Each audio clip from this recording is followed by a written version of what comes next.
Hey everybody, it is Rick and I'm here and we're going to dive into the October reviews. I'm recording this on the 30th of October, rocking my Halloween shirt. We're going to dive right in. We have 6 movies to talk about, 1 Netflix movie, 1 movie that I saw in theater. Actually, as of the day of this recording, the last movie I saw in theaters, which was October 3rd, will be going back tomorrow as of the recording of this video.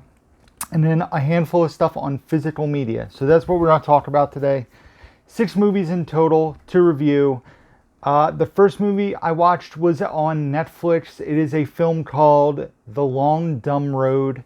The Long Dumb Road is a road trip film which stars Tony Revolori, I believe is his name, who plays 19-year-old Nat. Basically, he's traveling to LA to go to art school. And in his travels, starts having car troubles and meets recently fired mechanic Richard, played by Jason Mantzoukas, who I know most from shows like The League, How Did This Get Made, the podcast with Paul Scheer. So it's a road trip movie, essentially.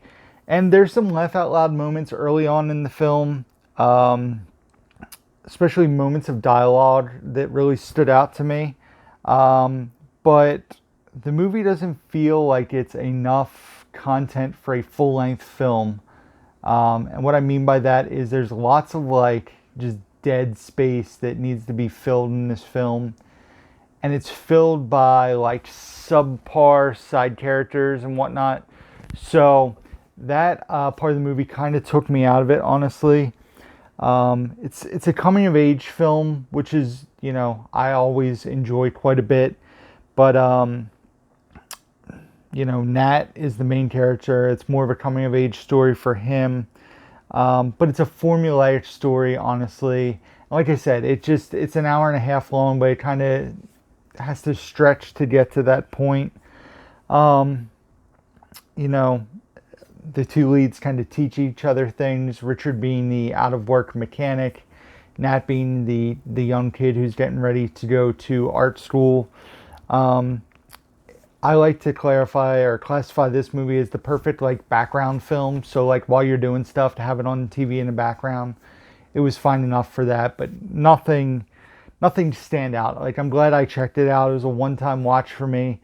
I give The Long Dumb Road a 3 out of 5. Not much more to say about that one. The next movie was a rewatch in preparation for the film that we saw the following day. So Bridget, RJ, and I checked out Venom, this time on beautiful 4K. This being my very cool 4K Steelbook. I love the artwork of this. So yeah, this was a rewatch for me. The first rewatch I've had since initially seeing the film. An origin story that's a bit slow in the first act, but gets to be a whole lot of fun in the second and third acts. And this was a movie I really didn't have any expectations for. Wasn't very excited about this. I didn't see this in theaters when it was initially out, the first one. I don't like the villain in the movie, Riot, who's played by Riz Ahmed.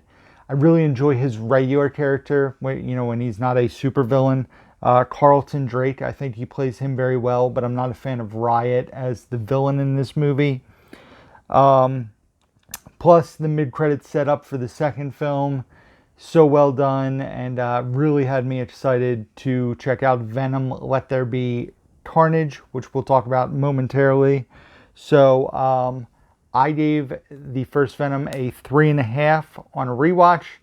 Still a very entertaining movie, a good superhero movie, supervillain, anti-hero, whatever you want to call it, but a fun comic book film nonetheless. 3.5 out of 5 for Venom. So the following day we went and saw Venom, Let There Be Carnage, and was really anticipating this film, was pretty excited about seeing this one in theaters. Like I said, Bridget, RJ, and I went and saw this movie. I also took my my sister on her birthday to see it. Same day, she went with us. But this movie blends a superhero comic book film with a darker edge, with comedy. Feels like it could go darker and harder in many parts of the movie, honestly. And it feels like it holds back, which is a bit weird. But they want it to be contained in a PG-13 movie, I would assume, for box office and whatnot. And I also will say that the sequel didn't necessarily improve on the first film for me. Still an entertaining movie. Enjoyed it. Not quite as much as the first one, but close to the first one. I think they're very like equal movies. Not a big fall off for sure. Woody Harrelson as Carnage is fantastic. I wish there was more of him in the movie personally. I wasn't a big fan of Naomi Harris as Shriek. I didn't think her character added much to the movie. I actually think it kind of deterred away from Carnage being more involved in the movie personally. The mid-credit scene for me was the highlight of this film, as it intrigues me for the future of the Sony universe with superheroes. I'll leave it at that. I'll keep it pretty vague, although the movie's been out for a month now. A lot of people know what I'm talking about. But I'm excited about the future of these comic book movies by Sony nonetheless. I gave Venom Let There Be Carnage a 3.5 out of 5. Definitely would recommend checking it out. I'm sure it'll be on physical media probably by year's end, or yeah, I would guess by year's end is my guess. So next up, we watched a movie that recently was part of a scientific poll of the scariest movies ever made. They do it every year. They measure like the beats per minute on the average person's like heart while watching it. There's a bunch of scientific things they use to monitor it. And this movie that came out in 2021 is now the new 2021 or 2020. I think 2021. But this movie is now scientifically the scariest movie ever made. And I have to agree, I was terrified watching Host, which is a Shudder exclusive.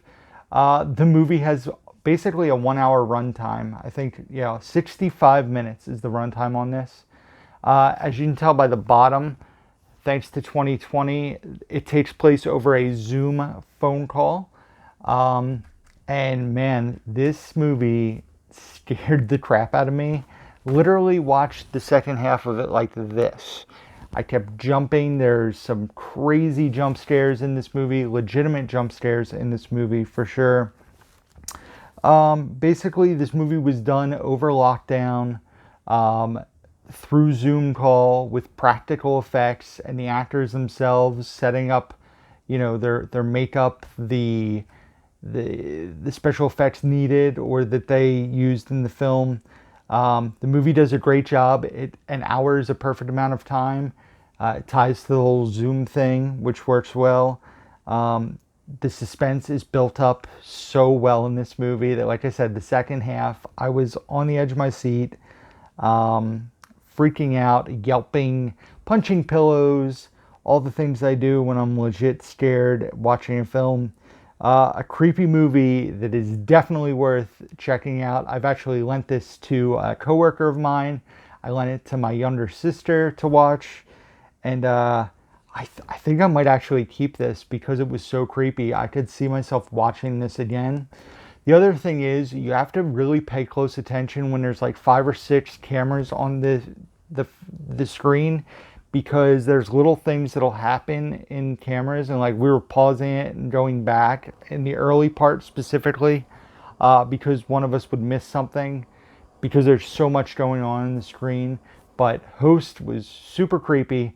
I definitely recommend checking it out. I give it a 3.5 out of 5. I think it is incredibly well done considering what went into the making of the movie and how they made it. So Host, check it out. If you guys have Shudder, check it out. It is on physical. I got this from my buddy Joe Martinez. And like I said, I think this is going to stay on the shelf. I could see myself watching this one again. So Host. Next up was a rewatch for us. This was sent over to me by the folks at Lionsgate Home Entertainment. So I was excited to revisit it. And it is American Psycho. This being the unrated version on 4K, the awesome steelbook they sent over, based on the novel by Bret Easton Ellis, who also wrote, the novels for Less Than Zero, The Informers, The Rules of Attraction, all of which have turned into motion pictures. This movie is pretty nuts. If you're not familiar with it, it's a pretty crazy movie. So this is 21 years old. The cast is pretty insane. If you look back on it, you have obviously Christian Bale as Patrick Bateman, but you have Justin Theroux, Josh Lucas, Chloe Sevigny, Reese Witherspoon, Willem Dafoe, Jared Leto. I would say that Christian Bale's performance as Patrick Bateman, probably one of the best in his career. An absolutely outstanding performance by him as the lead. This is a film that has a ton of different fan theories behind it. I don't really want to get into them in this video, but if you watch the movie, read about some of the fan theories, it's pretty interesting.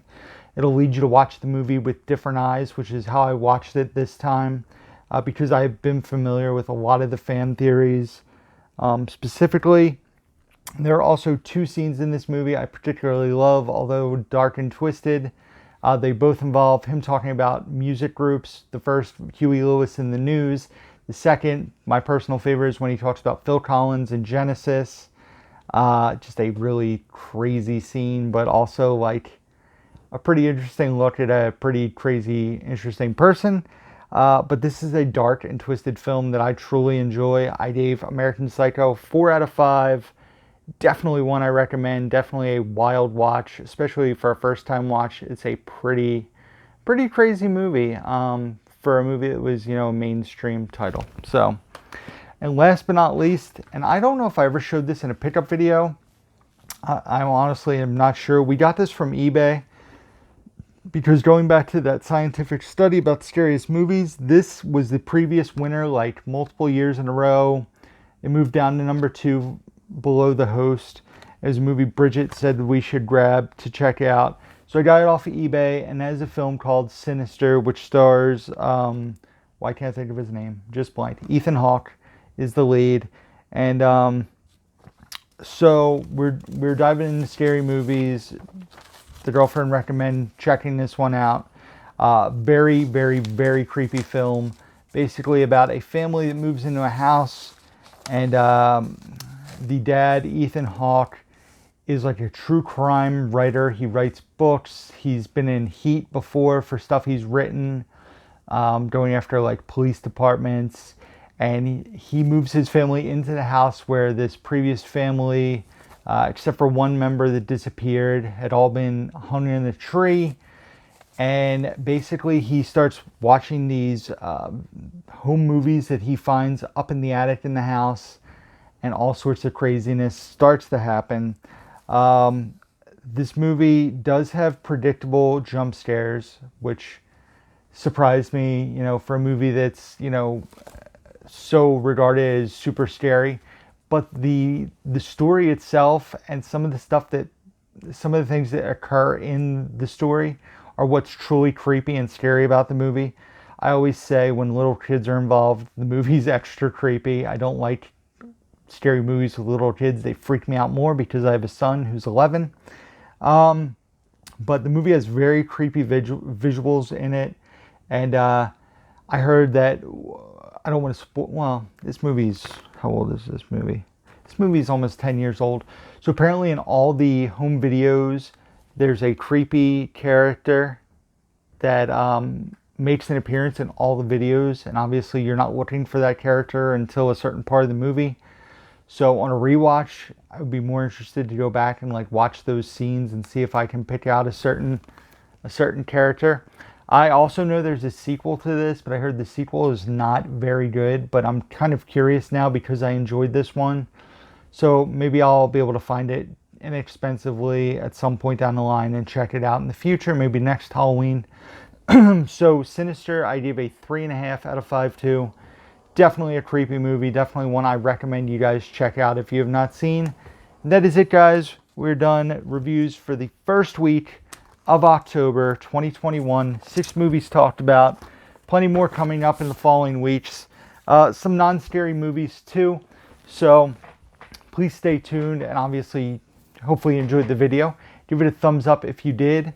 Let me know. Leave comments down below what you guys have been watching. Also, let me know what you thought about my reviews. check out the description box down below where you can find links to my Facebook, Instagram, Twitter, Letterboxd, where I rate and review all the movies I watch, Blu-ray.com profile, eBay store, Amazon wishlist, email, P.O. Box. All that can be found down below. And that is it, guys. So thank you for watching. As always, until next time, who's down to movie?